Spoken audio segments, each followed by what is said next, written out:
नमस्कार मेरे प्यारे बच्चों, एक बार फिर से आप सभी का स्वागत है आपके अपने YouTube channel the PCM vision में। आज के इस वीडियो में हम लोग क्लास 11 ज्योग्राफी टर्म 2 के मॉडल पेपर सेट 3 के प्रश्नों को डिस्कस करेंगे बच्चों। इससे पहले हम लोगों ने सेट 1 और सेट 2 के प्रश्नों को डिस्कस कर लिया था।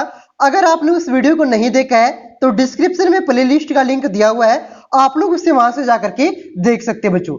तो चलिए शुरू करते हैं आज के प्रश्नों को।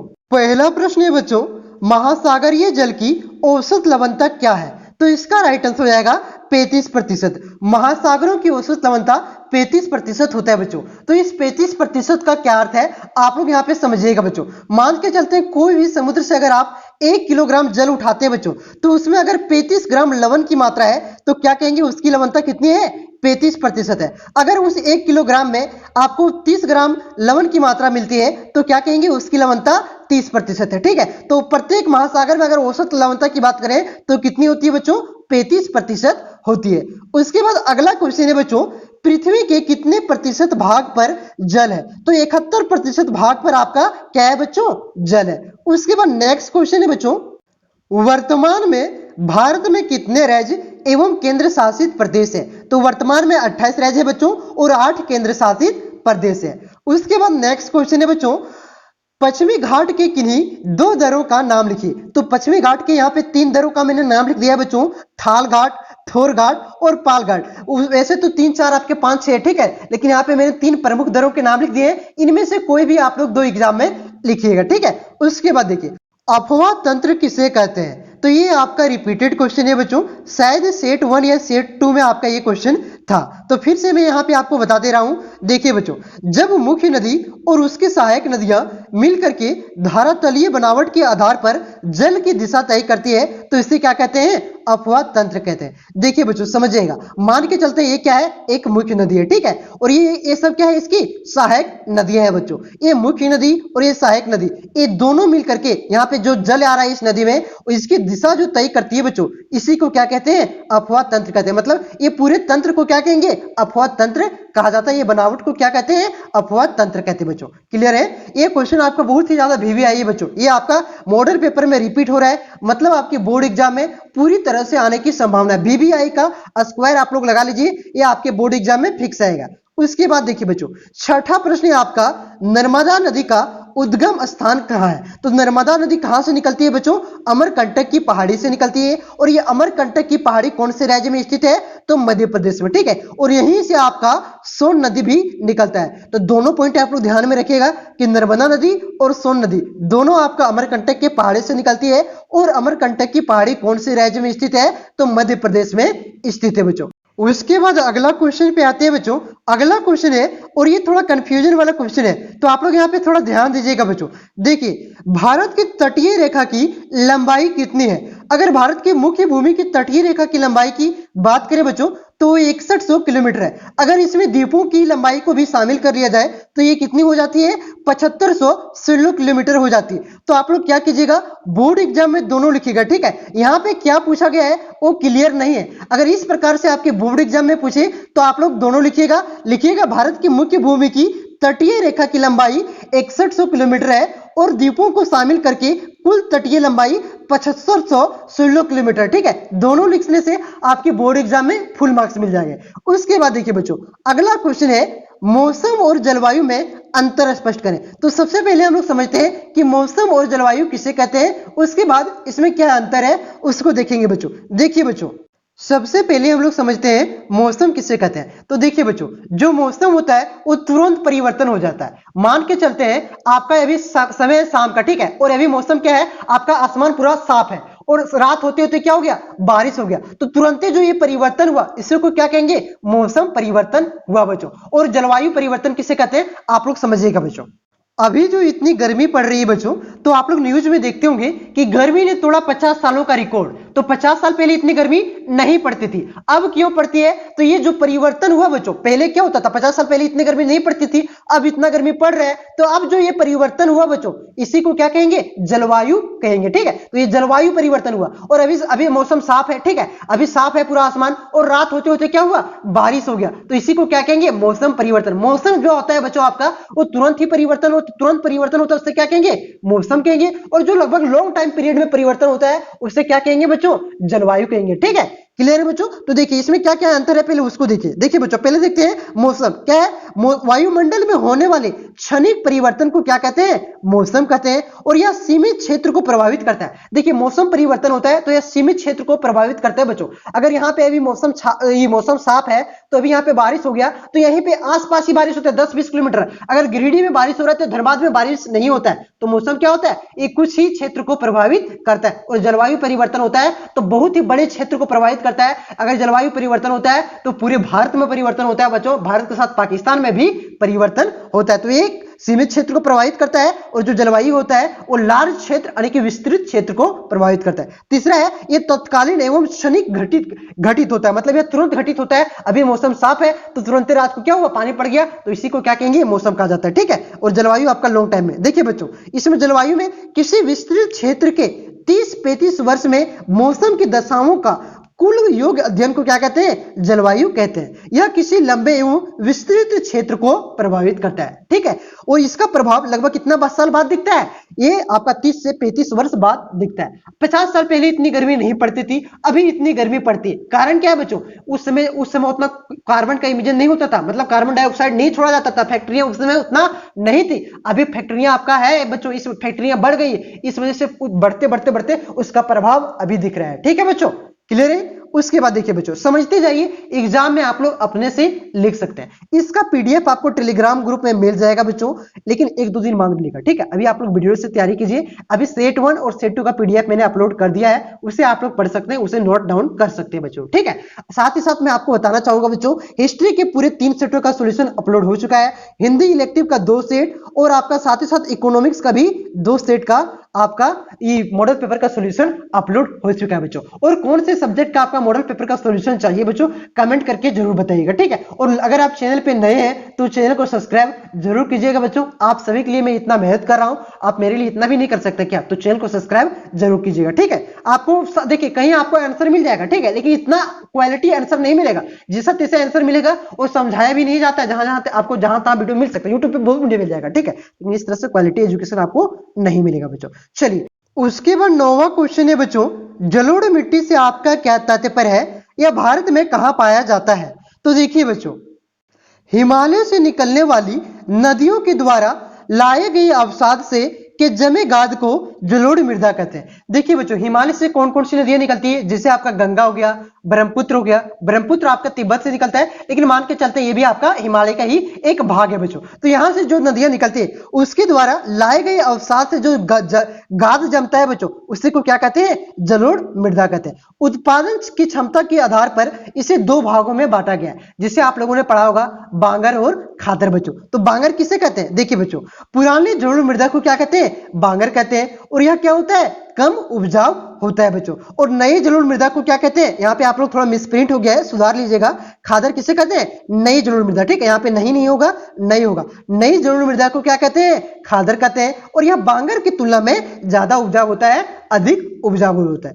अब देखते हैं कि ये जो जलोढ़ मृदा है बच्चों, ये कहां कहां पाया जाता है, इसका विस्तार कहां से कहां तक है? तो देखिए बच्चों, भारत में जलोढ़ मृदा का वितरण, भारत में लगभग 40% भूभाग पर इसी मृदा का विस्तार है। उत्तर भारत मैदान यानी कि सिंधु गंगा मैदान में पाया जाता है यह मृदा। ठीक है, जो गेहूं, गन्ना एवं दाल उत्पादन के लिए परिचित है बच्चों। ठीक है, तो ये कहां पे पाया जाता है? ये उत्तर भारत में इसका विस्तार है बच्चों। ठीक है, जैसे यूपी, बिहार हो गया, आपका हरियाणा हो गया, एमपी हो गया, एमपी के कुछ हिस्सा में। ठीक है, तो ये उत्तर भारत में इसका विस्तार है बच्चों। और यह उत्तर भारत के लगभग 40% हिस्सा पर क्या पाया जाता है? ये आपका जलोढ़ मृदा पाया जाता है। इतना लिखिएगा, आपका एक भी नंबर नहीं कटने वाला है, फुल में से फुल नंबर मिल जाएगा। बस आपको इस प्रकार से लिखना है बच्चों। उसके बाद देखिए, अगला क्वेश्चन है आपका, हिमालय से निकलने वाली नदियों की 3 विशेषताओं को लिखे बच्चों। तो देखिए, इसका 3 विशेषता यहाँ पे लिखिएगा, हिमालय से निकलने वाली नदियों की 3 विशेषता। निम्नलिखित है। ठीक है, तो पहला क्या विशेषता है बच्चों कि इनका अफवाह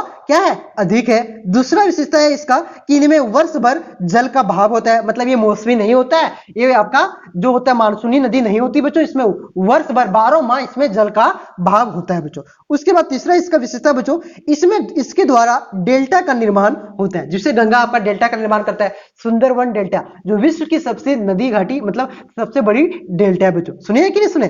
ठीक है, नहीं सुने तो आप लोग नोट कर लीजिएगा, विश्व की सबसे बड़ी नदी डेल्टा कौन है बच्चों? सुंदरवन की डेल्टा। ठीक है, उसके बाद देखिए इसका चौथा जो विशेषता है बच्चों वो है कि यह नदियां तीव्र और मंद दोनों गति से बहती। मानसून में काफी तीव्र गति से यह बहती बच्चों की, मानसून में सारा पानी नदी में ही चला जाता है। ठीक है, और ये जब मानसून खत्म हो जाता है तो ये थोड़ी मंद बहती है। ठीक है, तो दोनों प्रकार से ये नदियां बहती है बच्चों, और ढलान के कारण भी तीव्र और मंद बहती है। ठीक है, तो कहीं वो ढलान है, कहीं छड़ा मतलब कहीं कम ढलान है, कहीं अधिक ढलान है, इस वजह से तीव्र और दोनों प्रकार से मतलब मंद दोनों प्रकार से ये नदियां बहती है। देखिए बच्चों बहुत ही इंपॉर्टेंट क्वेश्चन 11वां प्रश्न है आपका, भारत में कर्क रेखा किन किन राज्यों से होकर गुजरती है? तो देखिए बच्चों भारत में जो कर्क रेखा है वो 8 राज्यों से होकर के गुजरता है। तो कौन कौन से राज्य है? गुजरात, राजस्थान, मध्य प्रदेश, झारखंड, छत्तीसगढ़, पश्चिम बंगाल, त्रिपुरा और मिजोरम। ये आपके जो 8 राज्य बच्चों यहां से कर्क रेखा होकर के गुजरती। तो आप पूछिएगा कि सर इसको आद कैसे रखेंगे?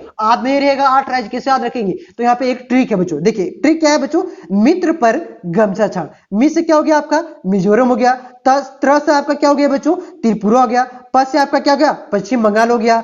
अरा से क्या हो गया? राजस्थान हो गया। ग से आपका हो गया गुजरात। म से क्या हो गया बच्चों? मध्य प्रदेश हो गया। छ से क्या हो गया? छत्तीसगढ़ हो गया। और झ से क्या हो गया? झारखंड हो गया। और ये ड को आप लोग छोड़ दीजिएगा। ठीक है, एक बार अपने से बोलिए कि मित्र पर गमछा झाड़। ठीक है, तो मी से क्या हो गया? मिजोरम हो गया। त्र से आपका क्या हो गया? त्रिपुरा हो गया बच्चों। उसके बाद प से आपका क्या हो गया? पश्चिम बंगाल हो गया। आर से क्या र से क्या हो गया बच्चों? राजस्थान। ग से हो गया आपका गुजरात। म से हो गया आपका मध्य प्रदेश। छ से छत्तीसगढ़ और झ से झारखंड। ठीक है, और ड को सिर्फ साइलेंट आपको रखना बच्चों। किसको रखेंगे? ड को आपको साइलेंट रखना है। क्लियर है बच्चों? चलिए, तो ये आप लोग याद रखिएगा 8 राज्यों से होकर के कर्क रेखा गुजरती है, हमारे झारखंड से भी गुजरता है। ठीक है, उसके बाद देखिए बच्चों अब 12वां प्रश्न है आपका, और ये प्रश्न आपके प्रत्येक मॉडल पेपर सेट में देखा जा रहा है। ठीक है, तो आपको इसको बहुत ही ज्यादा अच्छा से तैयार कर लेना है। देखिए मृदा संरक्षण के किन्हीं 3 उपाय को बताएं। मृदा संरक्षण, मृदा अपरदन क्या है, मृदा अपरदन के प्रमुख कारणों को बताएं, उसके बाद मृदा संरक्षण के कारणों को बताएं। ठीक है, इसको रोकने के क्या उपाय है? यहां से आपका एक क्वेश्चन बोर्ड एग्जाम में फिक्स रहेगा। तो देखिए बच्चों मृदा संरक्षण के रोकने की विधियां, पहला क्या है? वनों की रक्षा करेंगे। वनों की रक्षा करने से क्या होगा? मृदा अपरदन बहुत ही कम होगा। वृक्षारोपण करेंगे। ठीक है, उसके बाद बांध बनाएंगे, भूमि का उद्धार करेंगे, बाढ़ नियंत्रण करेंगे, अत्यधिक चराई पर रोक कराएंगे, पट्टीदार एवं सोजीदार कृषि एवं समुचित जुताई पर तथा संस्थान पर क्या करेंगे? बढ़ावा देंगे। ठीक है बच्चों, तो समुचित रेखीय जुताई करेंगे। क्लियर है? तो ये सब क्या है? इससे क्या होगी? मृदा संरक्षण होंगे बच्चों। ये सब आपका उपाय। तो 3 उपाय आपको लिख देना है कि वनों की रक्षा करेंगे। तो उसके बारे में आपको लिख देना है कि वनों की रक्षा करने से मृदा अपरदन कम होगा, क्योंकि वहां के पेड़ क्या करेंगे? मिट्टी को अपने जड़ों से पकड़कर रखते हैं। ठीक, क्लियर है बच्चों? इस प्रकार से आप लोग लिखिएगा। पहाड़ी क्षेत्रों में क्या करेंगे? सीढ़ी नुमा खेती करेंगे। वहां पे क्या होगा? सीढ़ी नुमा खेती होने से जल का बहाव कम होगा, यानी कि उसकी स्पीड कम होगी बच्चों पहाड़ी नुमा खेती करने से। ठीक है, पहाड़ी क्षेत्रों में सीढ़ी नुमा खेती करने से। क्लियर है? उसके बाद देखिए बच्चों अगला क्वेश्चन है महासागरीय नित्तल की उच्च वात का वर्णन करें। तो देखिए बच्चों महासागर प्रथम श्रेणी का उच्च वाच है। यह पृथ्वी के गहरे क्षेत्रों के रूप में वर्गीकृत है तथा इसमें पृथ्वी की विशाल जल राशि संचित है। महाद्वीपों के विपरीत महासागर एक दूसरे से स्वाभाविक रूप से इतने करीब है कि उनका सीमांकन करना कठिन हो जाता है। फिर भी भूगोलविदों ने पृथ्वी के महासागरीय भागों को 5 महासागरों में विभाजित किया है, जिसका नाम क्या है बच्चों? देखिए 5 महासागर कौन से हैं? ये आपका प्रशांत, अंटार्कटिक, हिंद और दक्षिण एवं अंटार्कटिक। ठीक है, ये आपके 5 महासागर है बच्चों। तो यहाँ पे आप सीधा सीधी ये समझ सकते हैं बच्चों, जो महासागर है आपका वो क्या है? प्रथम श्रेणी का उच्चवात है, और इसे यह पृथ्वी के गहरे क्षेत्रों के रूप में वर्गीकृत किया गया। देखिए महासागर को आपको 5 भागों में बांटा गया है। आप लोग देख सकते हैं सारा महासागर आपका मिला हुआ है, लेकिन फिर भी इसको 5 भागों में बांटा गया। सोचिए किस प्रकार से आपके भूगोल विजेताओं ने इसको बांटा हुआ बच्चों। ठीक है, तो देखिए यहाँ पे अब 5 महासागर का नाम आप लोग देख लिए। उसके बाद देखिए जिस प्रकार से स्थलीय भाग पर पर्वत है, पठार है, ठीक है, मैदान है आदि पाए जाते हैं। ठीक है, उसी प्रकार से महासागरीय नितल पर भी विभिन्न प्रकार की आकृतियां पाई जाती है। उसी के बारे में हम लोग क्या करते हैं, महासागरीय नित्तल में अध्ययन करते हैं। ठीक है बच्चों, देखिए महासागरीय नित्तल अथवा अधस्तव के 4 प्रमुख भागों में बांटा गया। कौन कौन से, महाद्वीपीय आपका मग्न तट, ठीक है, उसके बाद महाद्वीपीय आपका मग्न ढाल है, उसके बाद आपका है ये गहरे समुद्री मैदान, उसके बाद क्या है, महासागरीय गर्त है। सबसे बड़ी महासागरीय गर्त का नाम क्या है, मारियाना गर्त। वो कौन से महासागर में है बच्चों, वो आपका प्रशांत महासागर में। ठीक है, तो ये आपका हो गया इसका आंसर। उसके बाद नेक्स्ट क्वेश्चन है बच्चों, लाल मृदा की विशेषताओं का वर्णन करें। लाल मृदा, काली मृदा और जलोढ़ मृदा, इससे आप लोग क्लियर कर दीजिएगा। जो मृदा का चैप्टर है, मृदा का चैप्टर से आपके 10 नंबर के क्वेश्चन बोर्ड एग्जाम में आ रहे हैं। देखिए आपका एक आ रहा है मृदा अपरदन, ठीक है, उससे क्वेश्चन आ रहा है कि उसका संरक्षण कैसे करेंगे, उसका रोकने के उपाय क्या है, मृदा अपरदन क्या है, ठीक है, उसका कारण क्या है। यहां से एक क्वेश्चन आपके 3 नंबर का तो 5 नंबर का बोर्ड एग्जाम में फिक्स आ रहा है। उसके बाद एक आ रहा है जलोढ़ मृदा से, फिर उसके बाद एक आ रहा है लाल है तो काली मृदा से। 10 नंबर का क्वेश्चन आपकी मृदा से आ रहा है। तो ये आधा घंटा का वीडियो आता है बच्चों, ठीक है, हमारे चैनल पे नहीं मिलेगा आपको, कोई भी यूट्यूब पे आप सर्च कर सकते हैं कि मृदा के प्रकार, ठीक है, तो क्लास 11 आप लिखिएगा वहां पे तो आपको वीडियो मिल जाएगा। आधा घंटा में आपका चैप्टर क्लियर हो जाएगा और 10 नंबर पक्का हो जाएगा बच्चों। तो देखिए लाल मृदा की क्या क्या विशेषताएं, लाल मृदा की निम्नलिखित विशेषताएं। पहला क्या है, लाल मिट्टी लाल, पीली एवं चॉकलेटी रंग की होती है। ठीक है, और लाल मिट्टी आपका लाल ही नहीं, पीला भी होता है, पीला भी होता है, चॉकलेटी कलर का भी होता है, चॉकलेट कलर का भी होता है। ठीक है, उसके बाद देखिए ये मिट्टी दक्कन के पठार के प्राचीन मेटाफार्मिक चट्टानों के अपक्षय से बनती है। कैसे बनती है मिट्टी, जो आपका दक्कन का पठार है बच्चों, प्राचीन मेटमा, फिर जो चट्टान है उसके अपक्षय, उसके जो हो रहा है मतलब टूट रहा है, उसके टूटने से बन रही है बच्चों। उसके बाद देखिए तीसरा ये इसका विशेषता क्या है, इस मिट्टी में लालिमा, इसमें मौजूद लोह तत्व के मात्रा के कारण आता है। देखिए आपका एक क्वेश्चन भी था मॉडल पेपर सेट 2 में कि लाल मिट्टी में लाल रंग होने का क्या कारण है, तो क्या कारण है, फेरस ऑक्साइड, मतलब आयरन ऑक्साइड के कारण या लाल दिखती है, लो ऑक्साइड के कारण या लाल दिखती है बच्चों। ठीक है, उसके बाद चौथी इसकी विशेषता है, मतलब यहाँ पे और लिखा हुआ है, जब यह मात्रा कम हो जाती तो इसका रंग क्या होता है, पीले से भूरे रंग का हो जाता है। ठीक है, पीला तो भूरा रंग का हो जाता है। उसके बाद देखिए चौथा विशेषता है, ये मिट्टी लगभग पूरे तमिलनाडु, आंध्र प्रदेश, छत्तीसगढ़, कर्नाटका, महाराष्ट्र के कुछ हिस्सा में, ठीक है, उड़ीसा के कुछ हिस्सों में पाया जाता है बच्चों। ठीक है, क्लियर। उसके बाद देखिए पांचवा विशेषता इसका है कि इस मिट्टी में गेहूं, चावल, बाजरा, दाल, ग्राम दाल, सॉरी यहाँ पे गेहूं होगा, ठीक है, गेहूं यहाँ पे ग्राम दाल नहीं होगा, दाल होगा, तिलहन मतलब ऑयल सीड्स और कपास का खेती की जाती है। क्लियर है बच्चों, कपास का खेती लेकिन मुख्य रूप से आपका किसमें किया जाता है, काली मृदा में। उस काली मृदा को आपका कपासी मृदा भी कहा जाता है। तो यहाँ पे लिख दिए थोड़ा थोड़ा खेती की जाती है, तो आप लोग कमेंट मत कर दीजिएगा सर कि कपास का जो होता है ना वो खेती काली मृदा में होता है, ठीक है, तो इस प्रकार से मत कर दीजिएगा कमेंट, समझ रहे बात को, हल्का हल्का लाल मृदा में भी होता है। क्लियर है। उसके बाद देखिए बच्चों अगला क्वेश्चन है 15वें नंबर का कि हिमालय अफवाह तंत्र एवं प्रायद्वीपीय अफवाह तंत्र में अंतर में कोई 5 अंतर स्पष्ट करें। तो यहाँ पे ये प्रश्न को मैं डिस्कस नहीं करने वाला हूं। क्यों नहीं करने वाला हूं कि ये जो प्रश्न है बच्चों आपका किसमें था, मॉडल पेपर सेट 2 में है, तो वहां पे मैंने डिस्कस किया हुआ है। आप लोग चाहे तो यहाँ पे पढ़ सकते हैं, नहीं तो इसका पीडीएफ मैं दे दूंगा। अगर आपने मॉडल पेपर सेट 2 नहीं देखा बच्चों तो डिस्क्रिप्शन में प्लेलिस्ट का लिंक दिया हुआ है, आप लोग उसे वहां से जाकर के देख सकते हैं बच्चों। ठीक है, तो उसे आप लोग वहां से जाकर के एक बार देख लीजिए बच्चों। क्लियर है। उसके तो इसको आप लोग यहाँ पे पढ़ लीजिए, वहां पे मैंने सारा कुछ डिस्कस किया हुआ है कि हिमालय अफवाह तंत्र की उत्पत्ति हिमालय के पर्वत श्रेणी से हुई थी। मतलब हिमालय अफवाह तंत्र में कौन कौन से आ जाते हैं, जैसे गंगा नदी हो गया, गंगा नदी अफवाह तंत्र हो गया, सिंधु नदी अफवाह तंत्र हो गया, ब्रह्मपुत्र नदी अफवाह तंत्र हो गया। ठीक है, तो ये उसकी उत्पत्ति कहां से हुई है, हिमालय नदी से हुआ है। चलिए डिस्कस नहीं करते हैं, आप लोग इसको पढ़ लीजिए। हिमालय नदियों का उद्गम क्षेत्र में गहरी घाटियों का निर्माण करती है। ठीक है, सारा ये विशेषता मैंने आपको मतलब जो अंतर है वो ये प्रायद्वीपीय में और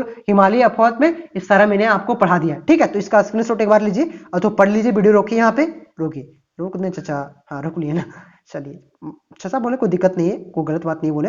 आप लोग कंफ्यूज नहीं करना कि चचा काहे बोल दिए, इस तरह से कमेंट नहीं कर देना यार। ये इतना देर से वीडियो बना रहे हैं, आधा घंटा से, तो मतलब कुछ भी क्या बोलना है पता नहीं चलता। ठीक है, थक जाते हैं। मनोरंजन कैसे होगा, अकेले भूख रहे हैं यहाँ पे, आपको लग रहा हो कि बच्चे को नहीं पढ़ा रहे, आपको पढ़ते समय आपको लग रहा है कि सर बच्चे को पढ़ा रहे हैं। ठीक है, यहाँ पे मैं अकेले पढ़ा रहा हूँ आपको, सिर्फ मोबाइल है मेरे पास और मैं हूँ। ठीक है, इसी तरह से आपको पढ़ा रहा हूँ, तो कुछ मतलब मनोरंजन के लिए बोलना पड़ता है। ठीक है बच्चों। उसके बाद देखिए 16वां प्रश्न है बच्चों, भारतीय जलवायु की मुख्य विशेषताओं का वर्णन करें। ठीक है, भारतीय जलवायु की मुख्य विशेषताओं का आपको यहाँ पे वर्णन करना है। तो देखिए बच्चों किसी क्षेत्र विशेष में लंबी अवधि के दौरान मौसम संबंधित दशाओं को क्या कहते हैं, जलवायु कहते हैं। जलवायु क्या है मैंने आपको पहले बताया, और मौसम में अंतर क्या है पहले बताया। तो उसे क्यों क्या कहते हैं, किसी विशेष क्षेत्र लंबी अवधि के दौरान यानी कि 30-35 साल में जो मौसम में परिवर्तन होता है बच्चों, उसी को क्या कहते हैं? जलवायु कहते हैं। ठीक है, भारत की जलवायु विविधतापूर्ण है। ठीक है, मतलब विविधतापूर्ण है, मतलब यहाँ पे कह सकते हैं कई प्रकार की जलवायु। विविध का मतलब क्या होता है? कई। ठीक है, तो विविधतापूर्ण है। यहाँ एक स्थान से दूसरे स्थान में तक एक ऋतु से दूसरी ऋतु के तापमान व वर्षा की मात्रा में काफी अंतर देखने को मिलता है। ठीक है, देखिए आपका हम लोग का मानसून कब आता है? हम लोग का मानसून आता है अब आ जाएगा 15 जून तक। ठीक है, तो और वहां तमिलनाडु में देखिए क्वेश्चन भी आपका था, वहां पे शीत ऋतु में मानसून समझ लीजिए उत्तर पूर्वी लौटती हुई मानसून से वहां पे वर्षा होती है। यहाँ से आपका क्या होता है? जाती हुई मानसून से वर्षा होती है बच्चों। तो यहाँ पे मानसून में मतलब यहाँ की जलवायु में काफी अंतर आने की विविधता देखने को मिलता है। देखिए जलवायु की, हमारी जलवायु की क्या क्या विशेषता है भारतीय जलवायु का, पहले देखिए बच्चों। पहला है कि जलवायु लंबी काल अवधि के औसत मौसम की दशाओं का परिचायक है। दूसरा इसका विशेषता है केवल सांख्यिकी औसत ही नहीं अपितु इसके अंतर्गत दीर्घकालीन अवधि के उत्पन्न वायुमंडलीय विक्षोभ एवं परिवर्तन को भी सम्मिलित किया जाता है। ठीक है, तो इसमें आपको केवल सांख्यिकी रूप से ही नहीं बच्चों, इसमें क्या होता है? दीर्घकालीन अवधि में उत्पन्न वायुमंडलीय विक्षोभ एवं परिवर्तनों को भी सम्मिलित किया जाता है। उसके बाद इसका तीसरा विशेषता है बच्चों कि वायुमंडल जलवायु एक विस्तृत प्रदेश की, यहां पे आपका हुआ है, ये थोड़ा हटा दीजिए वायुमंडलीय का। ठीक है, वायुमंडलीय ये दशाओं का प्रतिनिधित्व करता है बच्चों। ठीक है, उसके बाद देखिए 17वां प्रश्न है यहाँ पे, काली मिट्टी किसे कहते हैं, इसका निर्माण किस प्रकार से होता है और इसकी क्या विशेषता है, उसके बारे में आपको बताना है। ठीक है बच्चों, तो देखिए बच्चों काली मिट्टी किसे कहते हैं? काली मिट्टी को लावा मिट्टी भी कहा जाता है। ठीक है, इसे आपको क्या कहा जाता है? इसको कपासी मिट्टी भी कहा जाता है, लावा मिट्टी भी कहा जाता है, क्योंकि यह दक्कन के ट्रैप के लावा चट्टानों के अपक्षय मतलब उसके टूटने अर्थात टूटने फूटने से निर्मित मिट्टी है। ठीक है बच्चों, क्लियर है? तो काली मिट्टी किसे कहा जाता है? क्यों जो दक्कन के मतलब ये काली मिट्टी को लावा मिट्टी भी कहा जाता है। और यह क्यों कहा जाता है? क्योंकि यह दक्कन के जो ट्रैप है बच्चों, उसके जो वहां पे लावा है उसके अपक्षय यानी कि टूटने फूटने से यह निर्मित होता है। तो कैसे निर्मित होता है ये बताएं। अब देखिए इसकी विशेषता देखिए बच्चों, काली मिट्टी का निर्माण ज्वालामुखी के उद्गार के कारण बेसाल्ट चट्टानों के निर्माण होने से हुई है। बेसाल्ट के टूटने से काली मिट्टी का निर्माण होता है। दक्षिण भारत में काली मिट्टी को रेंगूर यानी कि रेंगूर मिट्टी भी इसे कहा जाता है, लावा मिट्टी भी कहा जाता है, कपासी मिट्टी भी कहा जाता है। केरल में इसे क्या कहा जाता है? साली मिट्टी भी कहा जाता है। तो देखिए इसका कितना नाम है। केरल में क्या है बच्चों? साली मिट्टी। दक्षिण भारत में ही केरल आता है, लेकिन आपका तमिलनाडु तरफ इसको क्या जाता है? रेंगूर मिट्टी कहा जाता है। इसे कपासी मिट्टी भी कहा जाता है और इसे क्या कहा जाता है? लावा के टूटने के कारण हुआ है ये, तो इसे क्या कहा जाता है? लावा मिट्टी भी कहा जाता है। कितना नाम है, आप लोग इसे याद रखिएगा। इसकी विशेषता देखिए बच्चों, इसकी पहली विशेषता है कि यह मिट्टी ज्वालामुखी के निकलने वाले लावा से बनी हुई है। ठीक है, लावा से नहीं, लावा के जो पत्थर उत्तर बना है उसके टूटने से बनी है। उसके बाद दूसरी इसकी विशेषता है, भारत में यह लगभग 5 लाख वर्ग किलोमीटर में फैला है। यह महाराष्ट्र में मुख्य रूप से फैला, गुजरात में भी आपका फैला हुआ है। ठीक है, आपका मध्य प्रदेश के कुछ क्षेत्रों में फैला हुआ है। तो देखिए बच्चों, इस मिट्टी के सबसे अधिक विस्तार है महाराष्ट्र में, इस मिट्टी का सबसे अधिक विस्तार है। इसे दक्कन ट्रैप से बनी मिट्टी भी कहा जाता है। दूसरी इसकी विशेषता है कि यह मिट्टी से इस मिट्टी में चूना, पोटास, मैग्नीशियम, एल्युमिनियम और लोहा की पर्याप्त मात्रा में पाया जाता है।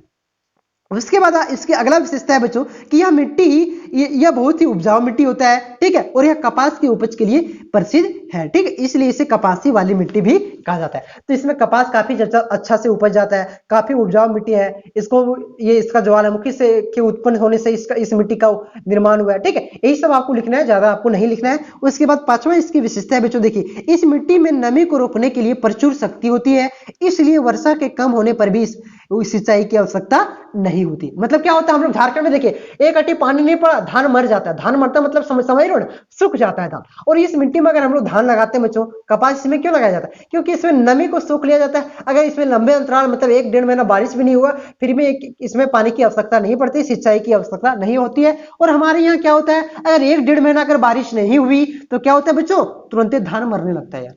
सिंचाई की मतलब पानी पटाने की आवश्यकता पड़ जाती है। छठा है इसका कि यह जल धारण करने में सर्वाधिक क्षमता होती है। सातवां इसका है कि काली मिट्टी बहुत ही जल्दी चिपचिपी हो जाती है तथा यह सूखने पर इसमें दरारें पड़ जाती है। जैसे यहरा में देखें, तालाब में देखिएगा, तालाब सूख जाएगा तो वहां पे बीच बीच में क्या होगा, समझ रहे हो बात को, बीच बीच में क्या होगा, फट जाएगा। ठीक है, फट जाएगा तो वहां पे क्या होता है, काली मिट्टी का ही जमाव होता है बच्चों, इस वजह से वहां पे क्या होता है, फट जाता है। तो हरा मतलब समझ रहे हो ना, तालाब में देखिएगा सूख जाएगा, अभी तालाब सूख जाएगा। ठीक है, तो कुछ दिन बाद देखिएगा, अभी तो बरसात आ गया, अभी जहां जहां तालाब सूख गया होगा बच्चों वहां पे देखिएगा बीच बीच में फट जाएगा। ठीक है, तो काली मिट्टी के कारण ही वह फटता है। उसके बाद देखिए बच्चों, महासागरीय लवणता को प्रभावित करने वाले कारकों की व्याख्या कीजिए। तो महासागर में कितनी प्रतिशत लवणता होती है? औसत लवणता 35% होती है। ठीक है, तो इसको कौन कौन से कारण प्रभावित होता है, कम अधिक होने के क्या क्या कारण है उसको लिखना है। तो देखिए बच्चों, सागरीय जल में घुले ठोस लवण की मात्रा को महासागरीय लवणता कहते हैं। इसे प्रति 1000 ग्राम सागरीय जल में घुले हुए लवण की ग्राम मात्रा को में व्यक्त किया जाता है। वर्तमान में सागरीय जल की लवणता औसत 1000 ग्राम में कितनी है? 35 ग्राम है। अगर 1000 ग्राम यानी कि 1 किलो जल उठाते हैं तो उसमें आपको कितनी लवणता मिलेगी? 35% लवण मिलेगा बच्चों। क्लियर है? तो इसके प्रभावित करने वाले कौन कौन से कारण है? तापमान है, वाष्पीकरण की दर है, मतलब वहां पे किस प्रकार से वाष्प बन के बादल बन रहा है, वर्षा की मात्रा है कि वर्षा किस प्रकार से हो रहा है, पवन की मात्रा है, हवा किस प्रकार से वहां पे बह रहा है, नदियों का गिरना कि उस महासागर में किस प्रकार से नदियां गिर रही है, कौन से क्षेत्र की नदियां गिर रही है, इसके बारे में थोड़ा लिख दीजिएगा अपने से। ठीक है, उसके बाद तटीय आकृति पर है, बर्फ का पिघलना। ठीक है, ये सारा क्या है बच्चों? ये और समुद्री की जलधाराएं। ठीक है, तो ये सारा आपका क्या है? ये वहां की सागर की लवणता को प्रभावित करने वाले कारक है बच्चों। उसके बाद देखिए बच्चों, मानचित्र का प्रश्न है, बहुत ही यहां से आप लोग सिर्फ ध्यान से सुनिएगा। 5 नंबर मानचित्र में आप आसानी से उठा लीजिएगा। मानचित्र का एक स्पेशल वीडियो लाएंगे बच्चों। ठीक है, अब आपका इंपॉर्टेंट क्वेश्चन ही चलेगा, मानचित्र चलेगा। ठीक है, तो चैनल पे नए हैं यार तो चैनल को सब्सक्राइब करना। चैनल को वीडियो देख कर लेते हो और चैनल को सब्सक्राइब नहीं करते हो ना तो दिल में लगता है, दिल में। ठीक है, तो सब्सक्राइब करो, दोस्तों में शेयर करो ताकि मुझे भी मोटिवेशन मिले, और वीडियो अच्छा लगे तो वीडियो को लाइक भी करिए। ठीक है बच्चों, तो देखिए बच्चों, पहले आपको क्या दर्शाना है कि गोदावरी और कृष्णा नदी को आपको दर्शाना है बच्चों। ठीक है, उसके बाद आपको क्या दर्शाना है? पश्चिमी घाट को दर्शाना है। उसके बाद चिल्का झील को दर्शाना है। उसके बाद आपको क्या दर्शाना है? अरब सागर को दर्शाना है बच्चों। ठीक है, तो देखिए अरब, उसके बाद कच्छ की खाड़ी को दर्शाना है। तो क नंबर में आपका क्या था बच्चों? गोदावरी और कृष्णा नदी। तो यहाँ पे देखिए क नंबर में मैंने दर्शा दिया है, थोड़ा वीडियो को क्वालिटी बढ़ा लीजिए, नहीं दिख रहा है तो क नंबर में दर्शा दिया है। यहाँ पे इस प्रकार से आप लोग नदी बना दीजिएगा। ठीक है, और आप यहाँ लिख दीजिए इस तरह से गोदावरी और कृष्णा नदी। उसके बाद ख नंबर में आपका क्या था बच्चों? पश्चिमी घाट था। क्या पश्चिमी घाट था ना? हाँ, पश्चिमी घाट था। तो देखिए बच्चों, पश्चिमी घाट आपका क्या है? देखिए यहाँ ये घाट को क्या कहा जाता है बच्चों? इधर ये जो घाट है यहाँ से इस तरह से दर्शा दीजिएगा। इसको थोड़ा बड़ा कर लेते हैं, थोड़ा इसको पतला कर लेते हैं। क्या देखिए इस प्रकार से यहाँ से यहाँ पूरा पश्चिमी घाट है। ठीक है, यहाँ से यहाँ आपका क्या है बच्चों? पश्चिमी घाट है। मतलब थोड़ा यहाँ समुद्र भारत का मैप इधर ले लीजिएगा और थोड़ा इस तरह कर दीजिएगा। ठीक है, और यहाँ से आप दर्शा दीजिएगा पश्चिमी घाट। क्लियर है? उसके बाद देखिए, और इधर वाला आपका पूर्वी घाट। ठीक है, इधर वाला आपका क्या है? पूर्वी घाट है। इसको क्या कहते हैं? कोरोमंडल तट कहते हैं। ठीक है, अगर पूर्वी घाट दर्शाने का है तो इस प्रकार से दर्शा दीजिएगा। मतलब ये मैप के ये जो चिखा दिया उससे सटले इस प्रकार से दर्शा दीजिएगा और इस तरह से घेर दीजिएगा और लिख दीजिएगा क्या? पूर्वी घाट, और इधर पश्चिमी घाट। ठीक है बच्चों, उसके बाद देखिए आप क्लियर हो गए। उसके बाद ख नंबर में क्या था? छोटा करते हैं इसको, चिल्का झील। चिल्का झील आपका ग नंबर में था। तो चिल्का झील कहां पे है बच्चों? उड़ीसा में, और ये खारे पानी का सबसे बड़ा झील है। तो चिल्का झील कहां पे? यहाँ पे उड़ीसा में दर्शा दीजिएगा। यहाँ पे भी आप लोग चिखा जो यहाँ पे ये मैप है बच्चों, तो ये सटले दर्शाइएगा। ठीक है, यहाँ इधर समुद्र है ना तो सटले दर्शाइएगा क्योंकि ये खारे समुद्र से थोड़ा सटा हुआ है। ठीक है, तो यहाँ पे इस तरह से दर्शा दीजिएगा और लिख दीजिएगा ग नंबर दे करके चिल्का झील। ठीक है, उसके बाद देखिए घ नंबर में आपका क्या था बच्चों? अरब सागर, और उ नंबर में आपका क्या है? कच्छ की खाड़ी। तो अरब सागर क्या है बच्चों? ये आपका क्या है? अरब सागर है। ठीक है, ये आपका ये सागर जो आपका है बच्चों वो क्या है? अरब सागर है। अगर बंगाल की खाड़ी दर्शाने बोले तो इधर वाला जो सागर है बच्चों ये बंगाल की खाड़ी है, और हिंद सागर दर्शाने बोले तो ये क्या है? हिंद सागर। ठीक है, ये आपका हिंद सागर, ये आपका अरब सागर, ये आपका बंगाल की खाड़ी। तो यहाँ पे आपकी अरब सागर दर्शाने बोला है, एग्जाम में अगर बंगाल की खाड़ी बोल दे तो यहाँ पे दर्शा दीजिएगा। यहाँ पे कुछ दे दीजिएगा जितना नंबर मिलेगा घ नंबर में, और लिख दीजिएगा कि ये है क्या है? बंगाल की खाड़ी। और हिंद बोले तो हिंद यहाँ पे आप लोग दर्शा दीजिएगा। यहाँ पे श्रीलंका है, यहाँ नहीं, यहाँ पे दर्शाइएगा। ठीक है, ये हिंद। ठीक है, यहाँ पे आपका श्रीलंका सटा हुआ है, श्रीलंका में नहीं दर्शा देना है। ठीक है बच्चों, क्लियर है? उसके बाद क्या था? कच्छ की खाड़ी। तो कच्छ की खाड़ी कहां पे स्थित है? गुजरात में। तो गुजरात आपका ये है ना, तो इसके बगल में दर्शा दीजिएगा यहाँ पे क्या है? कच्छ की खाड़ी बच्चों। क्लियर है? तो आपका क नंबर में क्या था बच्चों? आपका क नंबर में था आपका कृष्णा और गोदावरी नदी। तो यहाँ पे इस तरह से देखो कृष्णा और गोदावरी। ग नंबर में आपका सॉरी ख नंबर में आपका था पश्चिमी घाट। तो ये आपका हो गया पश्चिमी घाट बच्चों। अगर पूर्वी घाट बोले तो इस प्रकार से दर्शा देना। ग नंबर में आपका था चिल्का झील, तो यहाँ पे इस प्रकार से दे दीजिएगा और चिल्का झील को दर्शा देना। घ नंबर में आपका अरब सागर था, तो अरब सागर इधर है, हिंद महासागर इधर है, और इधर आपका क्या है? बंगाल की खाड़ी है। उ नंबर में था कच्छ की खाड़ी। तो कच्छ की खाड़ी कहाँ पे है? गुजरात में। ये आपका गुजरात है बच्चों। तो यहीं पे आपको क्या दर्शा देना है? यहाँ उ नंबर लिखा था, यहाँ नहीं, यहाँ पे दर्शाना आपको यहाँ पे। ठीक है, तो ये क्या है? कच्छ की खाड़ी बच्चों। तो आपका ये सेट 3 कंप्लीट हो चुका है। अभी आपका हिंदी इलेक्टिव का सेट 3 अपलोड होगा, इकोनॉमिक्स का सेट 3 अपलोड हो जाएगा, ठीक है। उसके बाद आपका आर्ट्स का मॉडल पेपर का सॉल्यूशन कंप्लीट हो जाएगा। उसके बाद आपको मैं VBI क्वेश्चन करवाऊंगा बच्चों, जो आपके बोर्ड एग्जाम की दृष्टि से बहुत ही ज्यादा इंपॉर्टेंट है, ठीक है बच्चों। तो चैनल पे अगर आप नए हैं तो चैनल को सब्सक्राइब जरूर कीजिएगा और दोस्तों में वीडियो को शेयर करिए ताकि मुझे भी मोटिवेशन मिले इस प्रकार की वीडियो बनाने को लेकर के। तो मिलते हैं नेक्स्ट वीडियो में बच्चों, धन्यवाद। इसका PDF मिल जाएगा, ठीक है, इसका PDF टेलीग्राम ग्रुप में मिल जाएगा।